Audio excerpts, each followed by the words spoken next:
But no. Actually,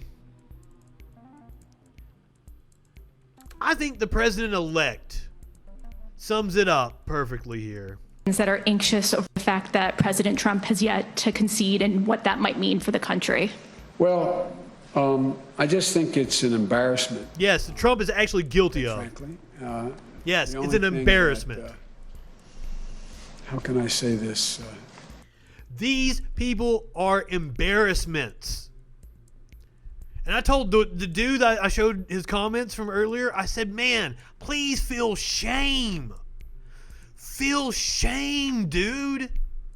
When I prove you wrong about something, feel shame about it so you can grow as a person. Ironically, that guy always talks to me about how personal responsibility is one of the main things he believes in. Now, by personal responsibility, he means cut food stamps. He doesn't actually mean he takes personal responsibility for fucking anything, because he never does. It's an embarrassment. Just over the fact that President Trump has yet to concede and what that might mean for the country.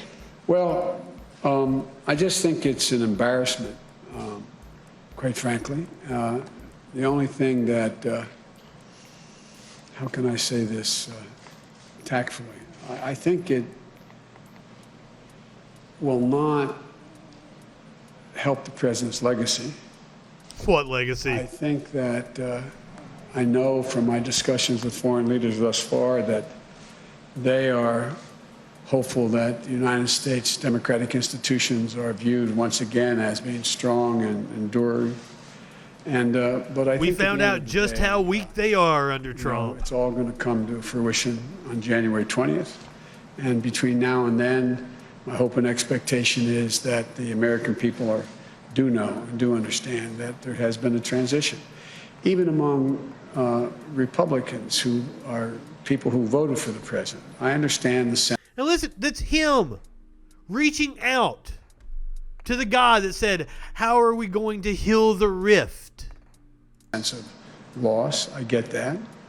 But I think the majority of the people who voted for the president, a lot voted for him, a significantly smaller number, but a lot voted for him.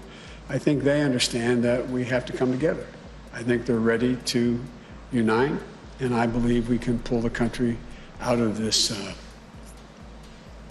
bitter politics that we've seen for the last 5, 6, 7 years. And just to follow up on a previous question. Now that's completely naive. We just watched the video. How do you heal the rift with the people that treated the president he served under the way they did? How do you heal the rift with people that don't fucking live in reality? That was one of the things Obama said when he came to power, was that he felt that the fever would break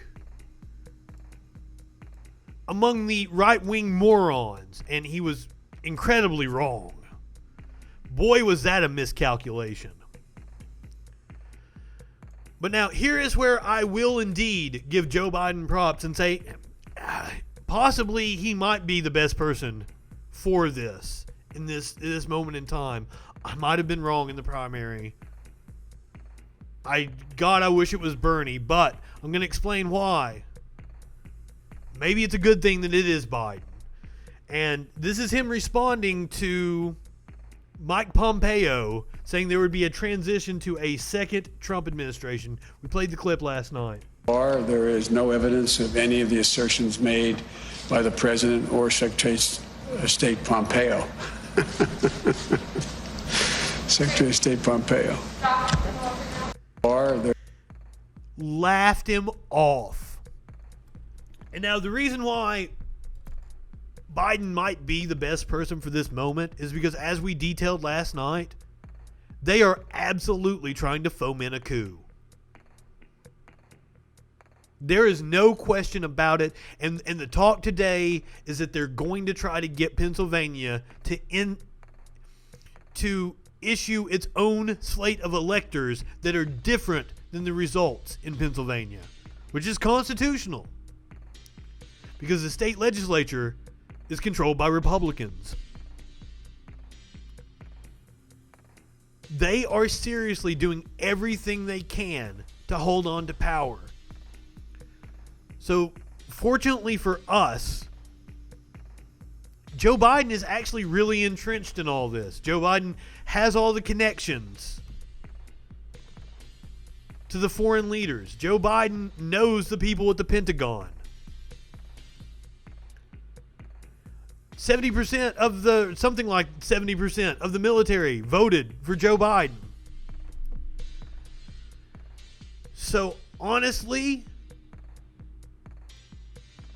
with Trump trying to pull all this shit, it's kind of a good thing that we have Joe Biden, who has a lot of institutional power, that is just kind of laughing it off and treating Trump the way he should be treated.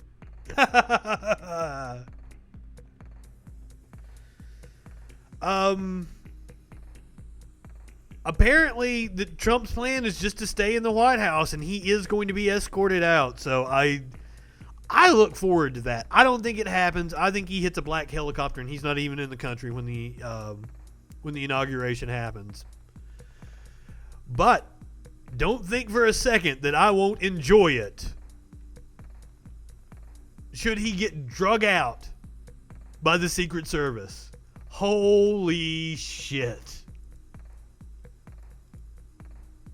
I would pay to watch that on pay-per-view. I charge $50 for it. I'll pay it.